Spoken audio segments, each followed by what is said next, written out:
Hello and welcome to Beyond Organic Wine. I'm Adam Huss, coming to you from Los Angeles, California. Thank you so much for listening. I'm especially grateful to those of you who support this podcast by subscribing via Patreon. Thank you so much for your ongoing support. I recently posted an unreleased episode on Patreon from 2019 exclusively for subscribers. It's an interview with Peter Work of Ampelos Cellars. Ampelos was the first winery ever triple certified, organic, biodynamic, and sustainable. And Peter has a great story to share. If you'd like to subscribe, the link to our Patreon page will be in the show notes.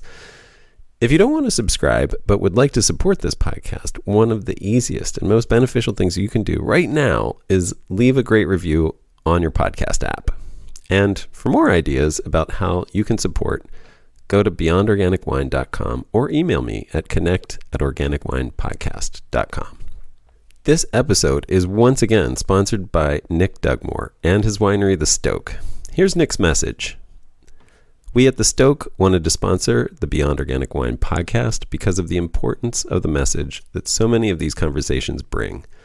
Our future generations depend upon us, and education is the key to a change in our concepts of how we could and should be farming and treating our soils. It doesn't matter your level of education with these topics, as long as you're willing to learn and your heart is in the right place, you will make a difference, and it doesn't matter the size, as it all adds up.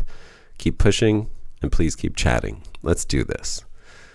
I'll also add that you can find more about Nick's winery and where you can get his wines by going to stokewines.au. I hope that you are as impressed by Nick's ad as I am.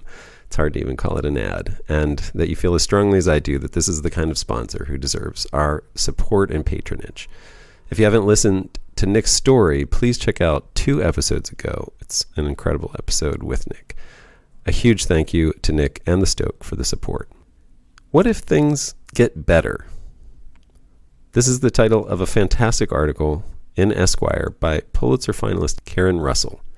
And it's also the message of hope I want to offer with this episode. Please do yourself a favor and search online for What If Things Get Better? And read it. It's a quick read, but incredibly powerful. Its sources include Mimi Castile and Lila June. If you haven't seen Lila June's TED Talk, by the way, please go to her website, lilajune.com. That's LYLAJUNE.com. and watch it. Not only will you learn 4 incredibly powerful agricultural techniques for taking your wine growing to the next level, if you want to apply it to wine growing, you'll be inspired to imagine a first step in the direction of hope. Karen's article is actually about this need to exercise our imagination to begin to see a future where things improve and what our part is in that future. As she puts it, rebuilding biodiverse soils is one of the greatest tools in addressing our climate crisis. So is inputting new life into our imaginations. We cannot succeed if we cannot imagine and articulate vivid alternatives to apocalypse. Do you remember how clear the air was in the early summer of 2020? The pandemic had just hit and nobody was leaving their homes and driving. Here in Los Angeles, it was remarkable. Freeways were empty, and I could look across the city from the hills of Kenneth Hahn Park, and there was no brown layer of pollution just above the rooftops. It was blue and clear and fresh. I know many people took this as a lesson that the earth would be better off without us. But this is the wrong lesson to take because, we were all still here. The difference wasn't that we were gone. It's that we were making different choices. As Lila June makes clear in her TED Talk, humans are not only not bad for the earth desperately needs us. We are not the harmful systems we've created recently. For most of our history on this planet, we actually enhanced and benefited the health of our world.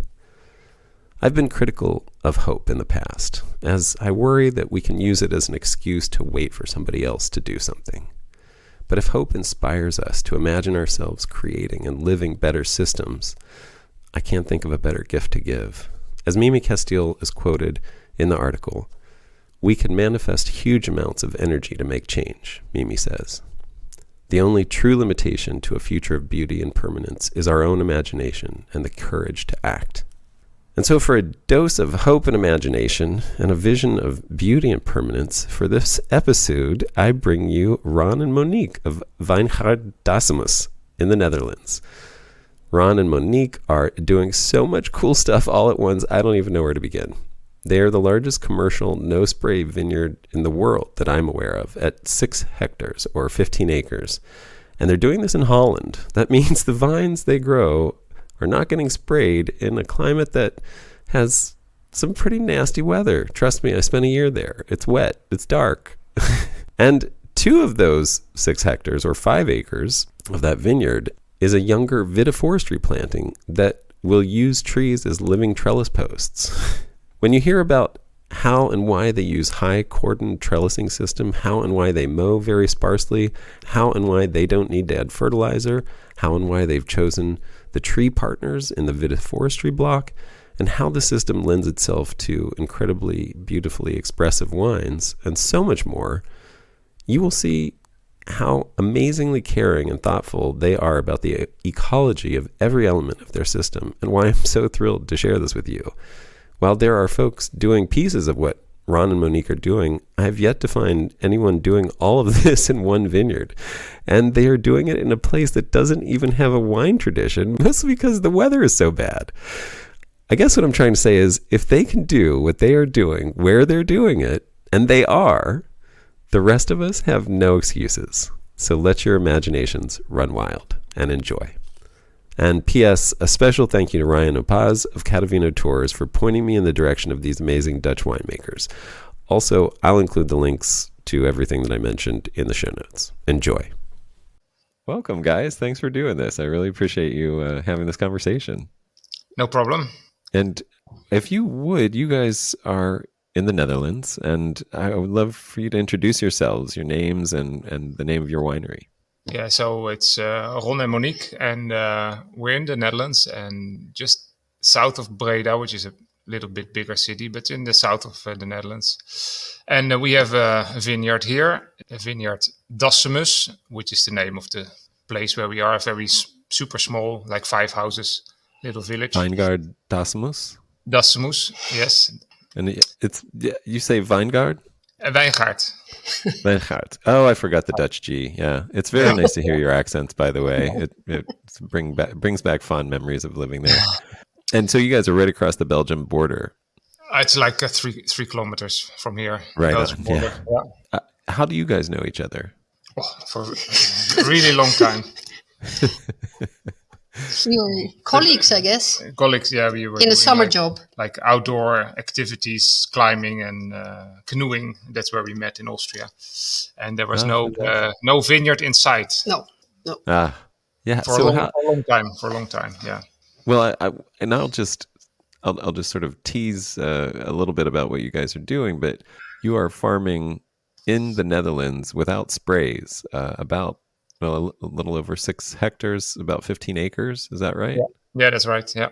And I want to get into how you're doing that, but how did you guys get started in wine? I mean, how did you start down this path? Like when at the very beginning? It was just a hobby in the beginning, and we're both really interested in plants and growing plants and growing like sort of exotic plants. Exotic for us, having vines are already almost exotic. And so this hobby, we started out and tried. And this was in 2000, maybe 3 or 4. And there were just like the first peavies were there. Uh-huh. And we planted some, and they really grew very good. And we also planted some classical varieties like a Pinot Noir and a Riesling. But they they just died after a couple of years. But like if you're busy with plants and wine and just as a hobby, you're reading about it, you're looking on the internet, you're visiting vineyards, and sort of the idea came around that we could start like a proper vineyard, sustainable, because we didn't.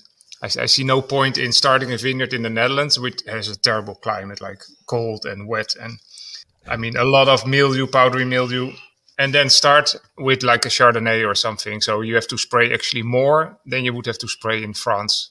Right. I see no point in that. So, but we thought with these new varieties, there were just like Regent and Johanniter and Rondo, and we thought, well, it might be possible to start with those. And we didn't like spraying or anything. So that was like the first thing, no spraying. Right. And we thought it would be possible with that. So then we started in 2005 with the first plot of 1 hectare and see how it went, and grew from there slowly. And so when did you reach your current size? So we planted a little bit extra up till like 4 hectares. Okay. And then because we want to make a living off the vineyard, so you need to produce quite a lot of bottles. And we thought like 4 hectares is okay, that should be enough. So we first grew to the 4 hectares, and then we looked first, are all the varieties doing okay? Are they all producing what we like, and are they, producing nice wines, good resistancy and everything? And then so we actually removed quite a lot of varieties. So that took a long time, because you plant something, it takes 4 years before you get the first harvest. Then you make wine. You try another year, and actually after like 8 to 10 years, you can say, okay, this variety is good or it's not so good. And we had quite a few that didn't produce what we want, and we had to take them out, replant them with small vines, and wait another 3 years. So it actually took like about 15 years before we had the whole 4 hectares productive and like how we wanted. And only the last 3 years we increased it by another 2 hectares.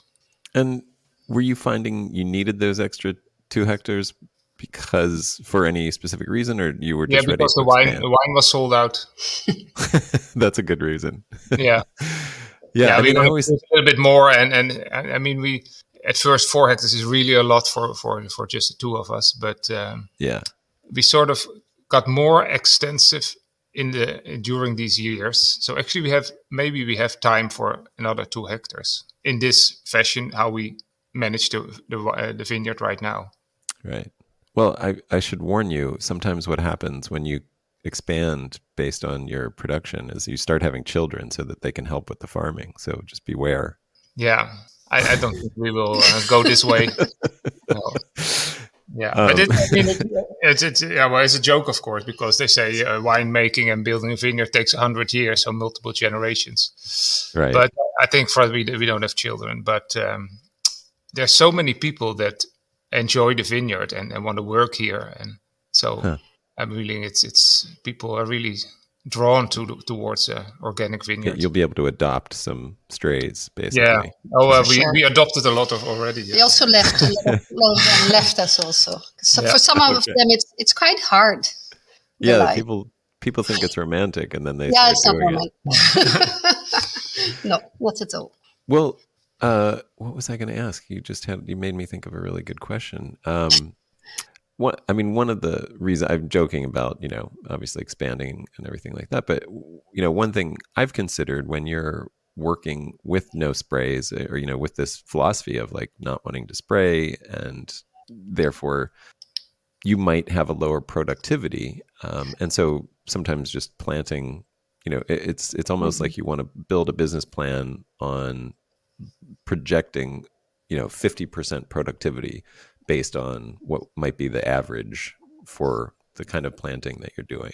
And then if you get more than that, great, it's a bonus. But in bad years or difficult, challenging years, you still have based your business plan on this thing. Did that play at all into this at all? Like, do you have a lower productivity, would you say? The sales were really good, so we just thought there's room for more wine to make and to sell. But there's some truth in what you say, because we do produce less than like a conventional vineyard. And why is that? Because we don't want to burden the plants so much. So this is very important. So if you don't spray, the plants have to be super healthy. And if you burden them with a lot of grapes, they suffer a little bit, and it's like when you work too hard, you get ill, and it's the same for the plants. So if they have too many grapes, then they just get more susceptible to all the diseases. So we have to keep the yield quite low, and then they're more healthy. But I don't. If I hear stories sometimes from France, the yield is not that low. No, it's not that low. We're sort of like maybe for a bottle of plant, we say. So it's like 3,000 liters per hectare or something. Okay. And sometimes it's more good. Yeah, sometimes more that's good, but other vineyards they might make double in the Netherlands, but then they also have to tend to the plants more, so it takes more time, and we sort of leave the plants more, so it less time, but still good production. But then when you say you take like 50% in account to have this to have every year's yield 50% lower. But actually, what we see is that we have a much more constant yield over the years. So we see other vineyards that have like 2021, they have like a complete miss harvest. Yes. And produce almost nothing, and ours is much more constant. So I think in like a 10-year period, it wouldn't be that much a difference from a conventional winery, because the plants are just more stable and more resistant and stronger.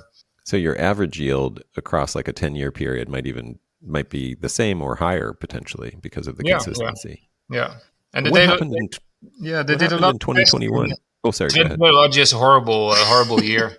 Just a lot of rain. It was just a horrible year. Was it like no summer, like 16, 17 degrees in August or something, and cold rain. Spring, cold, late flowering, no sun. Right. Yeah. Very low sugars in the end when we harvested. Ripe grapes, but low sugars. And I think that's sort of characterizes also our wines. Probably they're quite low alcohol, like 10 to 11%, and then we're happy. But then 2021 was more like 8 to 9%. So that was a bit interesting how the market would react to it. But I think in the end, it was okay. Well, just to give a sense of how far north you are. I mean, when I was there, I had to go to a tanning salon in December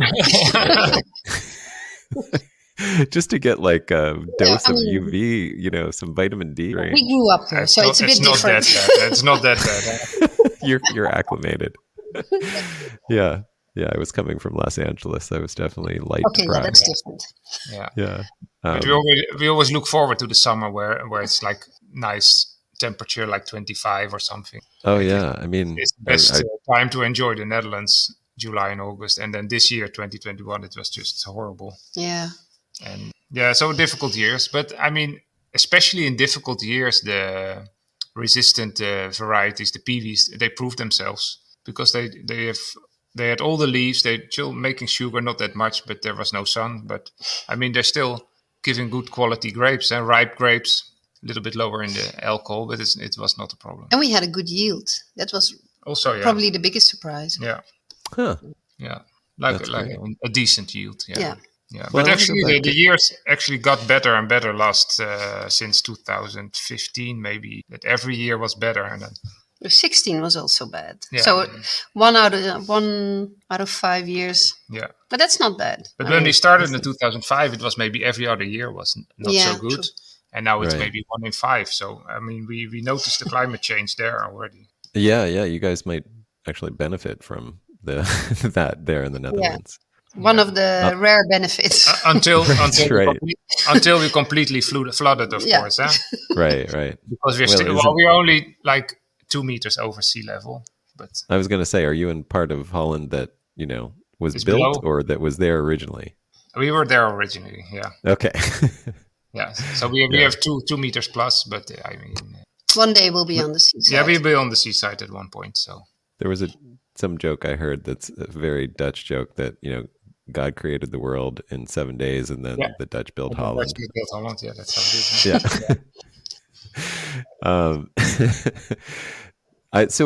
Yeah. Something you guys said I wanted to go back to, or you said, Ron, that there's a saying that it takes 100 years to build a vineyard, and generations. Now, who says that?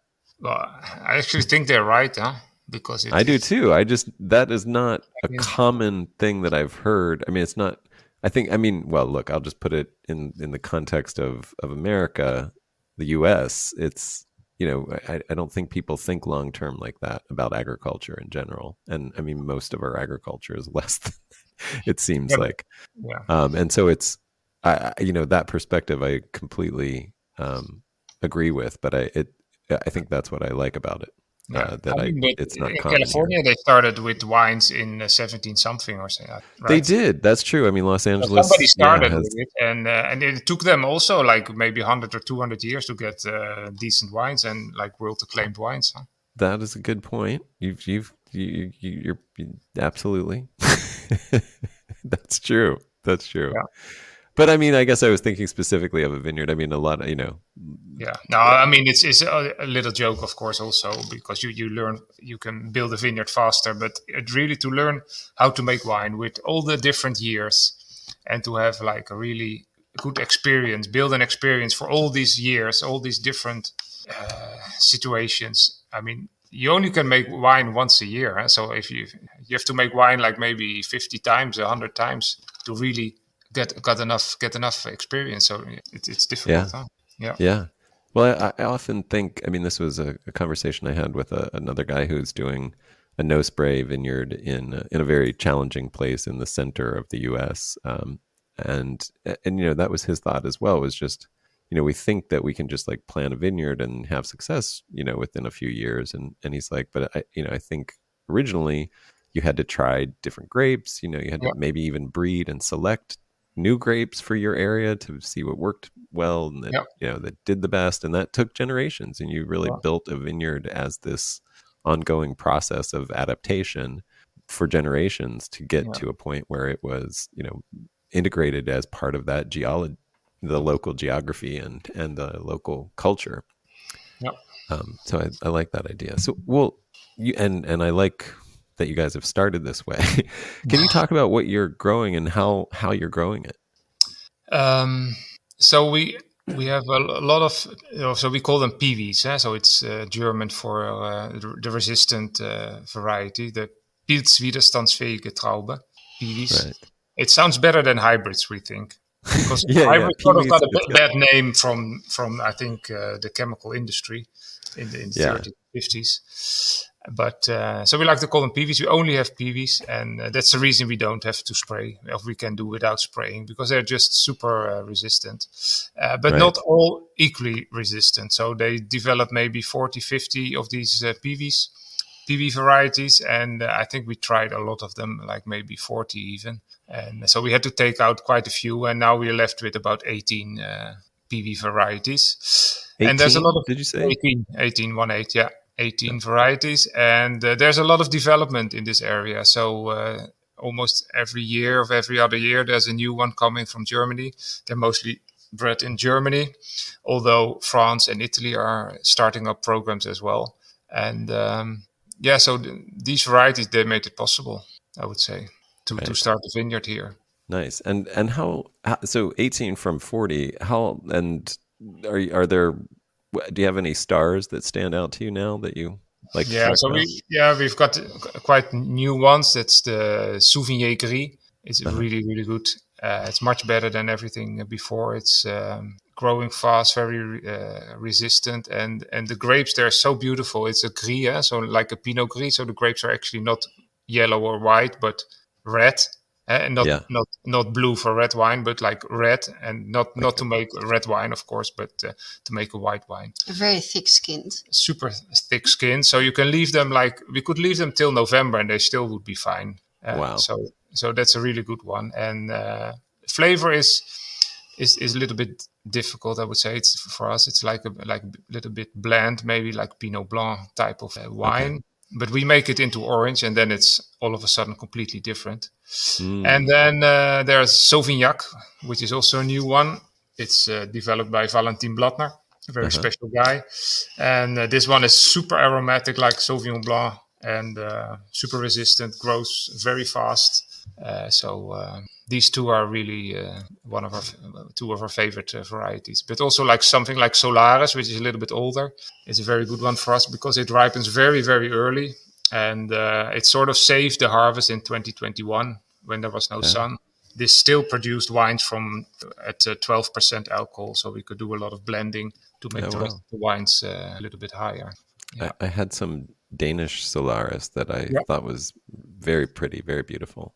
Yeah, I think it's really so early that it's not really suited for like France or Germany. It's really suited for the northern northern climates. And I think if it's too warm and it's too far south, you get like overpowering fruitiness. And in the Netherlands and Denmark, you get like a very, very balanced fruitiness. So very good variety. Yeah. And this Solaris was actually the base for Sauvignon Gris and for other variety like Muscaris and also for a red variety. So the Solaris was actually the first one. It has probably like a double genetic resistancy. So it was really super resistant. And so they took it as a base for a whole wide range of new varieties. Got it. Yeah. Anything else? Monique, do you have a favorite? For the blue ones, one we really like is Cabernet Jura, also from Valentin Blattner. Okay. And in the beginning, we didn't know what to do with it because it's super fruity. And no one was really ready at the time, it was like 2007 or 2008, for this very fruity red wine, little bit of strawberry in it. And now... And then we actually started taking plants out. Yeah, because we thought, there's no future in this one. No future. And now we're making it into a red sparkling wine, which is super cool. And we use it for rosé, and it's so interesting flavors. Also, I think our taste changed a little bit, drinking more natural wine, more fruity red wines. And then we thought, okay, this might be something there. Yeah. It's interesting. So now we're replanting it. Yes. That's fun. Have you tried doing any carbonic maceration on it to make it super fruity? Yeah, we tried carbonic this year for the first time on several varieties, and I think we're going to continue experimenting with this for but it has year. No tannins, so maybe not for that one. But we have some other ones that are like Cabernet Cortis that has a lot of tannins, so we might try it on that one to see what the effect is. Yeah, and also on the orange wine. Yeah. Have you looked into the parentage of that Cabernet? What is it? Cabernet Jura?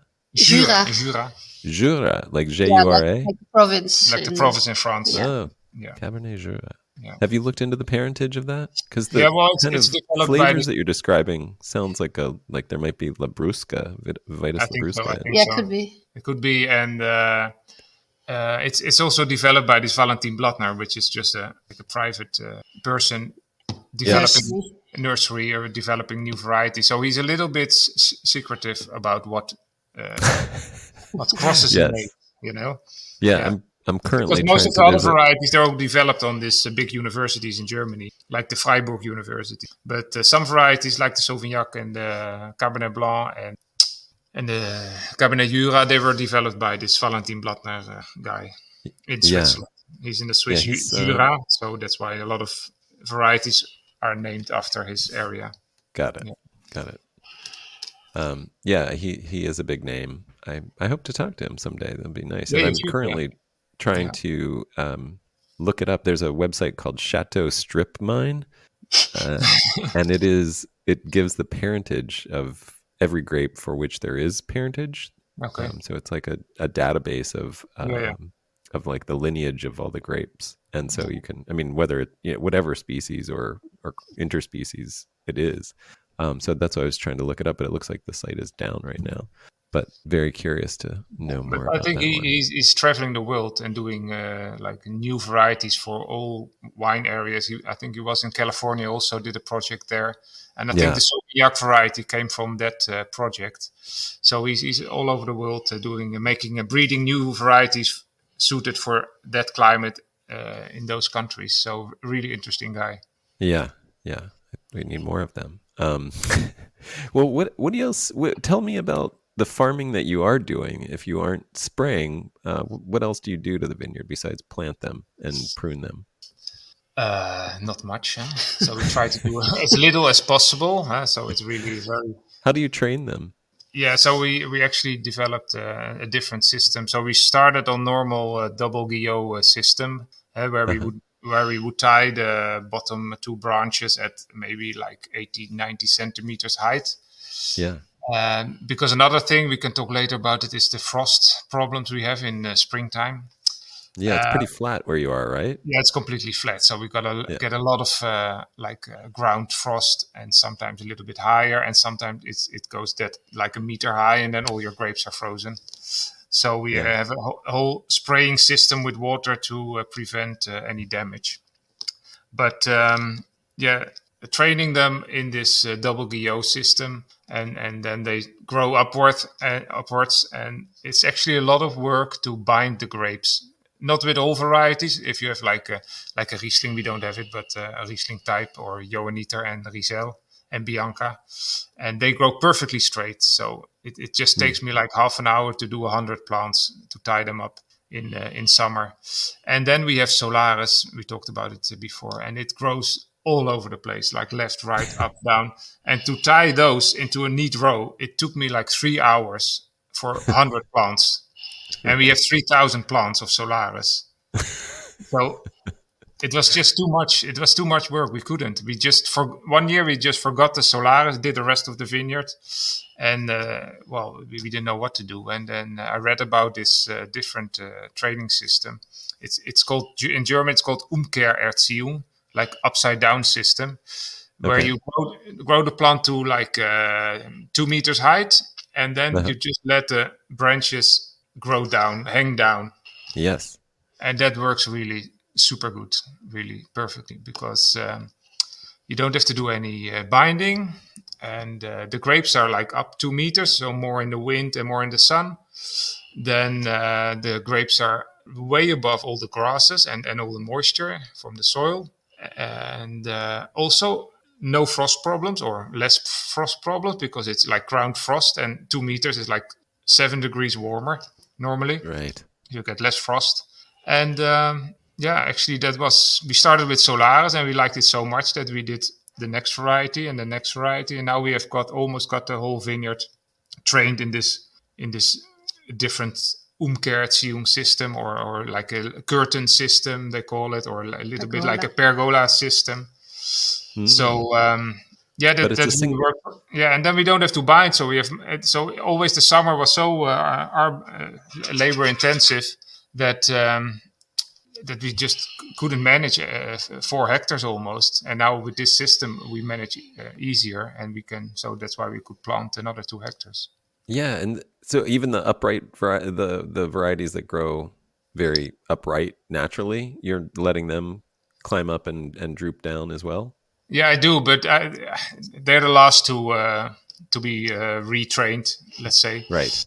Because I left them in the normal system for up till now, but we tried them also, and it's just much better. And actually, we think it's a more natural way for the vine to grow, this upward system. Because in the old system with the double GO and letting the plants grow up, you're actually like promoting the plant to grow upwards. It wants to go to the top of the tree. It's like a vine is like a tree climber in nature. So It wants to grow up. If it can, it grows up, and it really starts growing. But you don't need any growth. You got enough growth after a couple of years. So you just want fruit. And if a vine is in the top of the tree and there's no more tree, then it just starts hanging down and it starts producing more fruit. It's what we think. So it's more like this idea, I mean, has really, I love this. Like we mentioned this before when we talked, and I mean, you mentioned this before, and I've just been thinking about it ever since. But this idea of having your trellising system replicate the vine's natural, probably hormonal signaling to itself. Right? Yeah. Like where when it reaches the top, it starts drooping. It sends its hormones to the highest point, and that's the branches growing upwards. And now they hang down. They don't get all these hormones, and then you see that the growth after like 1.5 meters is sort of slows down a lot. And if you do it upwards, we had vines growing like 8 meters in a year. It's just It's stupid. It's not necessary. And you keep cutting the tops off like 3-4 times a year. Every week creates work. It creates work, and it takes energy from the plant that the plant could otherwise use to develop the grapes. Yeah. So you're like letting it naturally go into a reproductive state by replicating the sense of having reached the top of the canopy. Yeah. I just think that's so smart and such a great insight. Yeah. So I read about it, and I didn't think about it myself. I read about it, and it was done more often like years ago, but now they wanted more in the modern viticulture. They wanted more neat. They wanted also be able to maybe harvest like with a machine and anything. Right, machine harvesting. Yeah. Yeah, so it's difficult with this system, but we harvest everything by hand, so no problem. It's actually easier to harvest by hand. This because the grapes are right in front of you. You don't have to bend down. You don't break your back on harvesting grapes. So so it sort of got in a little bit of a disuse, but I think it's a super system. And we find vineyards all over the world that also use this system, but they're mostly like biodynamic vineyards. Yeah, yeah. Or old ones that are very old ones, maybe still sort of polyculture systems where they're... And you guys are you playing around with a little vitiforestry, integrating some trees and things like that? Yeah, also, yeah. So that's what for are you the doing? new. So that's the new 2 hectares. We started a little Vitiforestry, they say. But even in the old vineyard, we try to get as much biodiversity in the form of different herbs and different plants. I think a biodiverse vineyard is just much more resistant to all diseases and pests and everything. And this new vineyard, we wanted to do. So in the old vineyard, there's plenty of biodiversity above ground, like herbs and everything. And now we're thinking more biodiversity in the soil by using trees that have like a symbiosis with a lot of fungus and mycorrhiza and everything. And we hope that in this way, the nutrients in the soil, they get like transported by the mycorrhiza to the trees and to the grapes. And so they sort of both profit from this system, the grapes and the trees, and get more biodiversity and a living soil, a healthier soil. And that brings maybe healthier grapes. Yes. Yeah. This is my this is my mantra.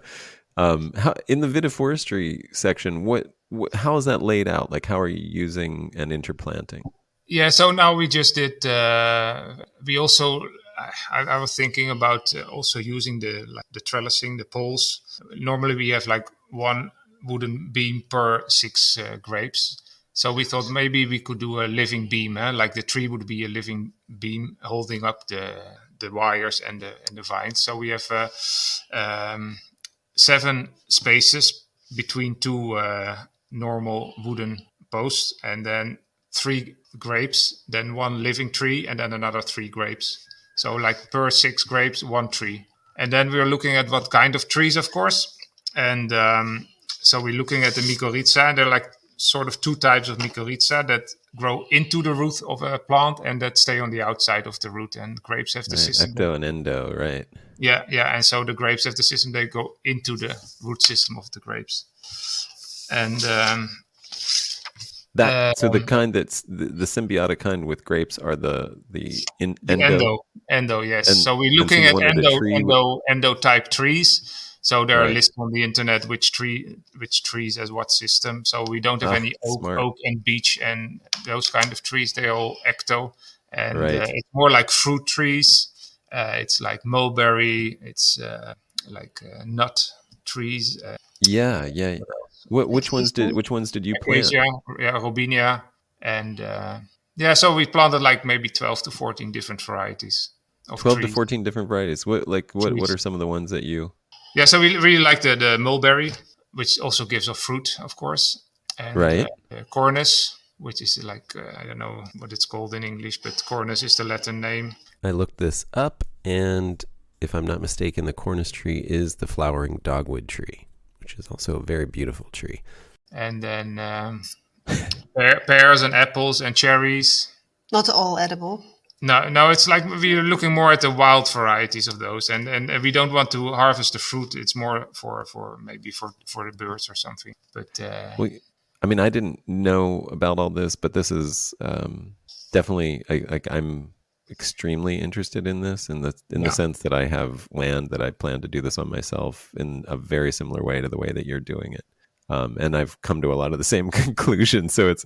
But I hadn't been looking at the mycorrhizae and that like the having the same kind of mycorrhizae, but I had heard anecdotally that mulberries were really good companions for grapes, and now it makes a lot more sense why. Maybe there are other reasons as well, but common kind of mycorrhizae is a really great tip off to what would work well in this system. It's going to be a very long experiment, and I hope to Yes. see that some around some trees that the vines really are doing much better.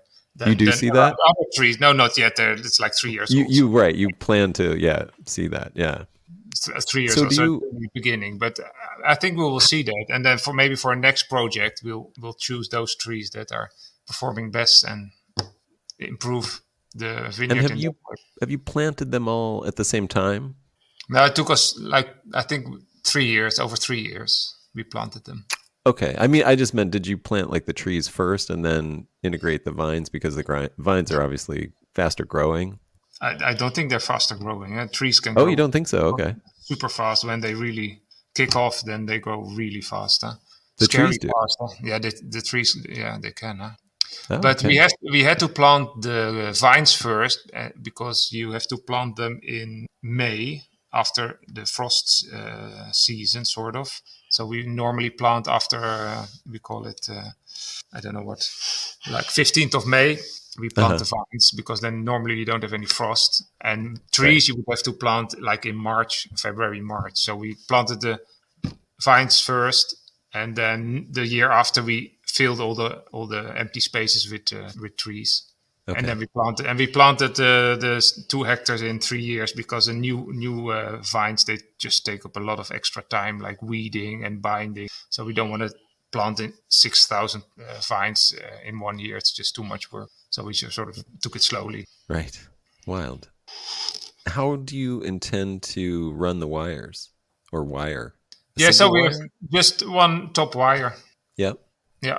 And they just, we have the Robinia wood poles from like 2.5 meters into the soil, and they carry on top the one thread, the one wire, and then there are like bamboo sticks for every plant, 2-meter bamboo sticks, and to get them nice and straight, and then sort of in the letter T. So first you go up straight with the vines until you reach the top wire at like 2 meters, 1.80 meters, and then you go left and right.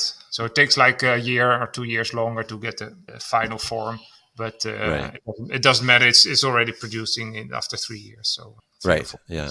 No, yeah. I guess what I meant is, are you attaching them to the trees, or is that your plan to attach the wire to the trees, or will you just let it sort of drape from the trees, or how will that work? I think I think we're going to cut the trees at one point.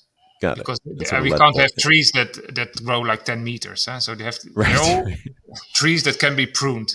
So you will be pollarding them. Yeah, we'll keep them like relatively small. And gotcha. They're going to go thicker and thicker, like a vine as well. And the thread will be somewhere on top of it or something. Got it. Yeah. Yeah, I've heard of people. They're not attached, but just on top. It's the wire is just hanging down on the weight from the vines. You only need like a downward force, and we hope that the trees will give more stability also, so they don't blow over. Mm. Right. Yeah, they have roots rather than just a hole in the ground. Yeah, and then rotting away after 10 years. Right. They're actually getting stronger every year instead of rotting more and more. Yeah, it makes a lot of sense to me. Believe me, I definitely. This is very similar to the setup that I was thinking about as well. Yeah. I've heard of people drilling holes in certain trees, small holes, and then running the wire through the hole, and then the tree. It depends on the tree. Some trees have no problem at all with wires.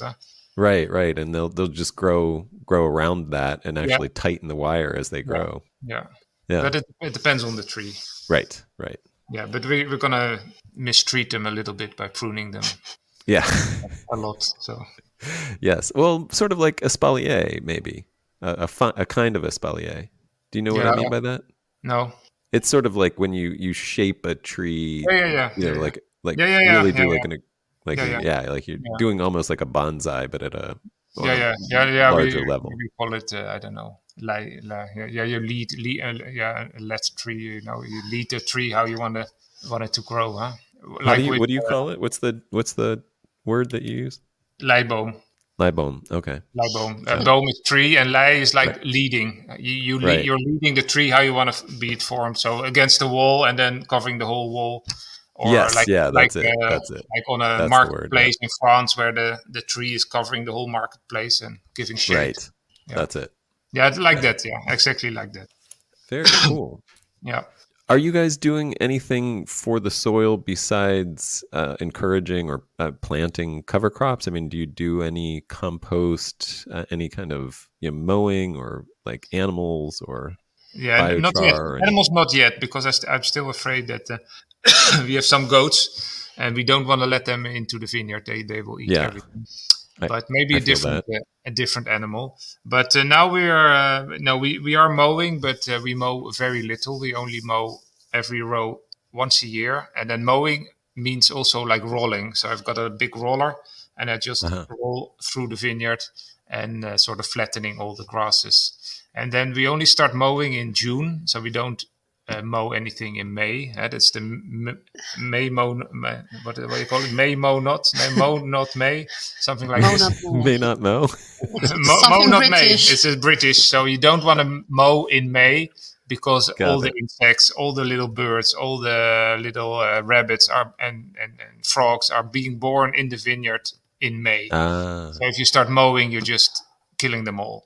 Right. And anyhow, mowing, if you mow something, you're removing like 80% of all the insects. Right. I mean, removing, like killing. So for biodiverse vineyard, we don't want to do this too often. And so when we mow, we start in June. We do only 1 in 4 rows. And we first wait till this one row that is recovered a little bit, and I mean the animals can go to the bordering rows, but you don't want to mow your whole vineyard at once and everything really short grass. Then there's no place for anything. So we do 1 row in 4, and then like 3 weeks later, 1 month later, we do another row, and then another 3 weeks later another row, and then the last row just before harvest. So, and then we mow the whole vineyard, and the grass, it can be like 1.5 meters high. So, and when you mow it or roll it, it's a lot of organic matter, and that's just taken up into the soil. The nutrients are available for the vines. So, I mean, in this way, you get a perfectly healthy soil, and by not driving on your soil, it doesn't get compacted a lot. So it's still very loose, very airy, and I mean, it's just wonderful. Well, and I mean, that's one of the advantages of not spraying as well, too, right? Yeah. You're driving every week through the vineyard. I mean, and a tractor is like 1.5 tons or something. It's really compacting the soil, and you have to go, and you're spraying after rain, so it's there's a lot of water in your vineyard as well, so you get extra compacting. So it's it's not good. Well, what I want to know is, how did you learn to do all this stuff, and why did you want to do it all? Like, why did you want to learn to do all this in the vineyard, especially like the vitiforestry stuff? But there's a lot of thought in the way that you're mowing and everything else. Yeah, but you got a lot of time to think when you're pruning and everything. You're thinking, what can I do differently? What can I do better? And you're looking at the vineyard, how it grows through the years, how it's developing. And you see after 10 years, the poles start breaking. And you think, couldn't we use like a living kind of pole that stays for tens of years? Or the mowing, you say, should I mow now, or why not wait a little bit? And trying over the years, doing less and less actually. And we see actually that the vineyard improves by doing less. Well, I mean, it just sounds like, I mean, so you're telling me you paid attention to the earth and the earth was teaching you? Is that one way to put it? Yeah, but you're just thinking about how everything works in the vineyard, and you do well this year, you do that, and maybe once I started mowing real early in May, and then after 2 weeks the grass was the same height, I think, right. And I always did like one row in 2. So I did 1 row I mowed and the other later. So, and then after 2 weeks, they both, the grasses were just same height. Right. And so why did I do this? This first time. And, but if you mow too early, the grasses, they want to form seeds, in springtime, like everything. And if you start mowing them, they still want to produce this. So they started growing immediately and trying to make seeds again. But if you mow after they made seeds, they're much quieter. You mow them and they really stay smaller for a longer time. And we want all the plants, all the herbs as well, to form seeds, so they sort of spread themselves through the vineyard. And if you mow too much too early, then the seeds are not formed, then you just have to reseed all the herbs like every couple of years. Right. So, okay, going back to compost, any compost or anything like that? No, so all the composting is in the vineyard, where you roll the grasses or mow them, and they're composted in the vineyard. Right, because then right. So just a green mulch, we call a green mulch, and then or green manure. Do you? What about like your pressings? Do you? I'm guessing your compost. Yeah, okay. We put that on the compost heap, of course. Huh? So we have a compost heap. But then, does that go into a garden, or do you have to spread that back out into the vineyard? What do you do? Yeah, but it's difficult to spread it out in the vineyard. It's also not right. It's more tractor passes and everything. So we usually put it in the vegetable garden or something. Maybe if we do a new plot of planting, for the first year we spread the compost there. But we don't need it as such. Right. Yeah. Do you want to talk any about the wines that you're making? You said a little bit when we were talking about varieties, but the vineyard, huh? The point of vineyard's making wine, huh? It's not like is it? Oh God, yeah, I've been enjoying the had it all wrong. Birds and wildlife, all the romantic parts. But in the end, we want to make wine as well. Yeah, and it's just.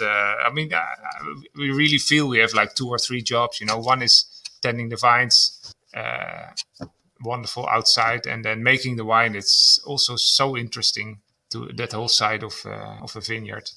And we planted the vines in 2005, and so that's I think. It's difficult, or I don't know, but we can manage that, planting plants and growing them. But making wine is something different. So I thought it would be best if I did like an internship in a proper vineyard. So I went, after planting the first hectare, I went to Germany and did an internship in an organic vineyard there, working in the cellar, making the wine. And so I did it for 2 years. And then you learn how to make wine in a certain way. And I came back and we started making the wine in this way here from our own grapes. But it was a conventional method, I would say. Around 2017, so after like maybe 10 harvests, we started experimenting with making natural wine. So not adding anything. And in hindsight, it's quite logic that we work this way, because you have so healthy environment outside in the vineyard. So you have a lot of wild yeast on your vines, a lot of bacteria, and it's really easy to make a natural wine. So a natural wine compared to a conventional wine is you don't add anything, and you let the indigenous yeast make the wine for you, the wild yeast, so to say. And in the conventional way, you would first kill all the natural yeast with sulfites. Then you do clarification to get nice clear juice. Then you would add industrial yeast, so you know what kind of type of wine you're gonna make. So it's real handy. And with the natural wine, it's more surprise. But I think we get more character in the wine, more character from our vineyard. So it's really our Dassemus wine we're making. Right. I think, why we also chose maybe to stay conventional for a while is that we have, as you know, maybe that we have no tradition of winemaking in the Netherlands. So it was hard enough to have a wine and go on to try to sell it as, okay, we are making Dutch wine. And of course, we are now part of a bigger wave of new vineyards. So in the beginning, we also thought, I think, that we needed to make something similar to the wines that we grew up with, because you have to create a market for yourself. So in the beginning, I think we were more comfortable also with this. With normal wine. Quite like normal, fruity, traditional fresh wines. And fruity wines. Yeah. Because we had to create our market, basically. Right. Do you have a decent population where you are? Yes. Yeah, so the Netherlands has actually 17 million inhabitants, and they drink about 20 bottles per person a year average. So we drink like 350 million bottles a year. And the whole of the Netherlands is now producing 1 million bottles. Oh, look at that. So it's nothing yet, huh? Right. On a 350 million. So I think there's a lot of room for Dutch wine. And we see now that in the bigger cities, Amsterdam, people are really looking to this natural. They really want a natural wine. They're looking for organic, biodynamic, and that's basically our market. So the local market is a little bit difficult now with the natural wine because people still drink conventional wine mostly. But for the big cities like Rotterdam, Amsterdam, they're really looking for the natural wine. All the restaurants and bars, they like to serve a natural wine. Right. And it looks like you play with apples as well. Yeah, we make a cider. Yeah. Yeah. We don't have you any growing apples. the apples? No, we don't. We don't have to because there are so many apples in the Netherlands, and we basically started making cider because I heard this story about the apple growers. They have to throw so much away, like a quarter of their harvest, because not that because it's rot or anything, but just wrong size, like too big or too small for the supermarket. Right. And so we got some of those apples and started experimenting making a cider. And so last year we made a new cider where that's from our experience with the orange wine. So we make a lot of orange wine. And if you make orange wine, you see how much taste is there in the skins. It's incredible. Oh, yeah. And now I find it such a waste to throw away perfect skins. Yeah. Great skins. Right. So we put them with the apple cider, the grape skins of our white wine. Like if you make a white, you mean? You put the white wine, we press the grapes, and then you have all these grape skins in the press, and we take them out, put them in apple cider. Right. And then you get sort of an orange wine apple cider. Yeah. And that's really amazing. That sounds amazing. Yeah. Yeah. Like light alcohol, a lot of taste, like the orange wine, little sparkling. Yeah. So we always experimenting with new things every year almost. Gotcha. And this year sort of was the Macération Carbonique year to try the first Macération Carbonique. So for the future, I think it's very interesting because the flavors are again completely different. I will be interested to hear what you find out about that. That sounds amazing. Anything else you want to say about your winemaking or wine? So mostly, so we started 2017 with the natural wine, and we started it with an orange wine because orange and red are easiest to make in a natural way because you get the natural tannins, which are making the wine very stable. And the orange wine was really picked up very well, and so we had to so it was sold out very quick, and we had to make more and more and more. And so now half of our production is actually orange wine. And the other half is red, rosé, and white. But in the beginning, we would think that white would be our main wine. But so now it's orange, and we hope to make more of that. So we do then a maturation in these clay amphors, which is really interesting. Again, you get such beautiful maturation, so beautiful that now we are putting the red wine in the amphors as well to keep more fruitiness in our red wines. So very interesting subject, the whole winemaking. Yeah, it is. A lot of room for experimenting. Yeah, for sure. That's why it takes 100 years to make a nice wine. Only once a year you can experiment. So maybe the next 10 years we can learn about carbonic maceration and something else.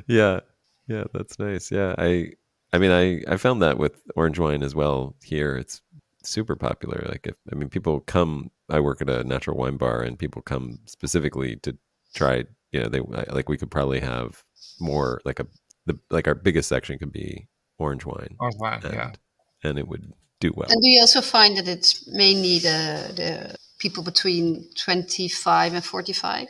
I do. Like a young thing. Yeah, it does seem.